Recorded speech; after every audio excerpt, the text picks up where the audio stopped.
Good day, everyone. I am Wednesday Adams, and for today, I will give you a tour of the area's ancestral house. Nunuday ka ka rin! Aray, Jimbek, na Wednesday Adams ko, can't you see? Pag-himo kaya historical vlog, guys! Ay, historical vlog eh. Ay, sige, take two. Take two! Good day, world and hello, historians! In today's vlog, we are going to tour you around one of the most famous traditional houses here in Tagbilaran. It is the Bahay Kabilin.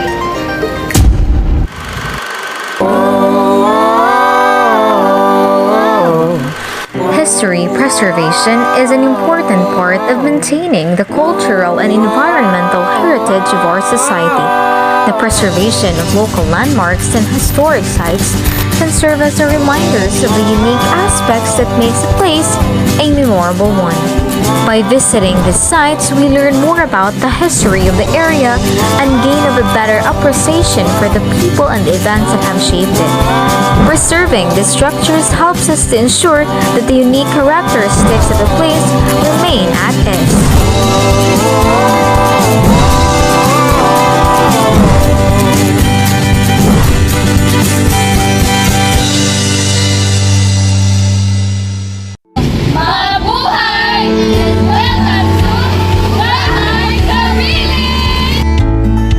Before its restoration, the Arias house used to exhibit the kind of walling that was illustrative of the post-liberation drive for hurried reconstruction.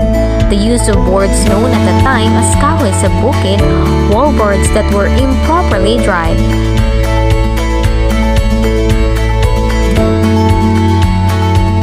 There are days when we just want to travel back in time, back in those moments which we can only reminisce through browsing some old wooden historical artifacts and pages of historical books.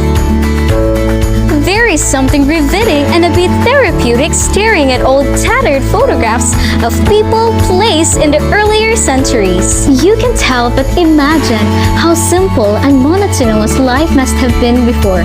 Sure, vaccination and proper sanitation wasn't a thing back then, but at least social media pettiness wasn't also. It is a good thing that our province is the pattern of all that is historical and cultural. The narrowing hundreds of years that this humble province endured in the hands of the Spanish colonizers have later bequeathed the land with some of the most astonishing and timeless architectural gems in the history. The Mahal is now home of the plethora of broken and heritage houses, each of which has an intriguing story to tell.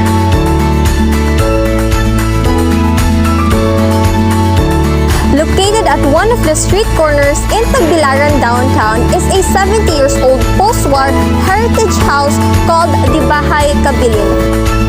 The wooden structures framed by the pink kalachuchi as seen from Emperas Street to F. Roca Street sits in a once sprawling property was constructed from 1948 to 1950 by the Arias family and has sold it to the Holy Name University College in 1964. Bahay Kabilin aims to become a vibrant hub of research or knowledge sharing, where visitors can simply glimpse of Bohol's past via photographic museum and various CBS collections. Come together to celebrate Bohol's arts and literature scene, connect with experts and other researchers, or find an oasis of peace amidst the hustle and bustle of city of life.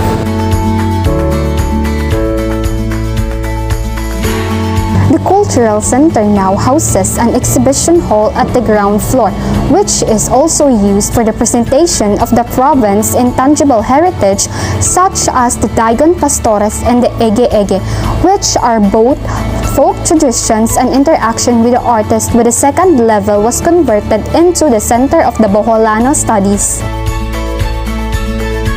The Arias house is a typical example of a transitional Bohol house from post-war period, straddling pre-war convention and early modern style that typified between 1948 to 1950. This is seen in the liberal multi-gables, wider iron cut wallboards, and reliance on glass instead of the usual lampiron on the window sashes. The absence of corner windows and air vent calado transoms and vent anillas further indicate that the house was built before 1950. Formerly, the Rias family residence, the building now known as Bahay Kabilin Literature House of Heritage, was acquired in 1963, just as Holy Name College or HNC was expanding to become the Divine Word College of Tagbilaran or DWCT. The house functioned as the administrative building for the elementary training department.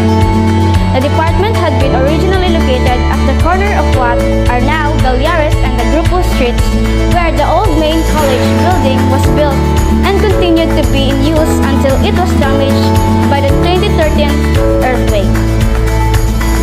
32 years later, when the elementary department was transferred to the Bates building in Johnson Heights, Tampas, the facility was taken over by the DWCT College of Education or the COED and renamed the Scanlon Building. The COED itself soon also transferred to Johnson Heights and the building was eventually abandoned. After years of neglect, it was caught the interest of Dr. James Solomon, then the director of Holy Name Universities or the HNU Special Education Program, who pushed for its restoration, intended it to be used for the program.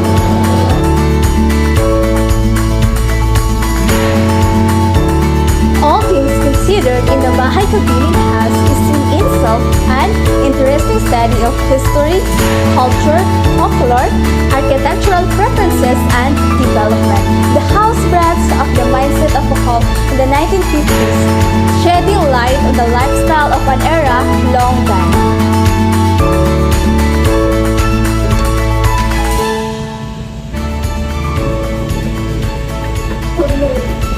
This heritage house would serve as the keeper of memories of Bohol. It would be a green spot amid the built environment of the city. Bahay Kabilin is a heritage house that also serves as the Bohol Cultural Research. Enthusiasts can learn a lot about the rich culture of Bohol here in the Bahay Kabilin, and also tourists can take photos as many as they like as they tour around at Bahay Kabilin. Part of the center's collection are documents pertaining to genealogies, personal reminiscences, old intricate crochets dating back to the 1950s.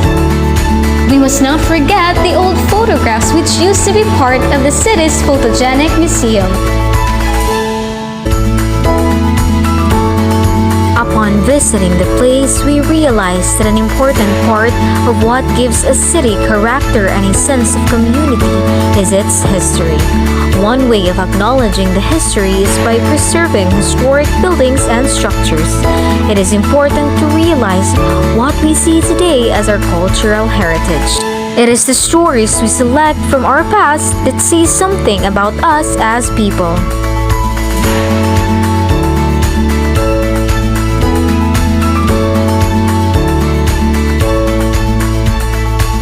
Old places have soul. Bohol is rich in heritage houses that says a lot about the history and culture of the country. Preserving the structures is one way to remind Filipinos of its identity. These heritage houses would serve as the keeper of the memories of Bohol. Welcoming you, Bahay Kabilin.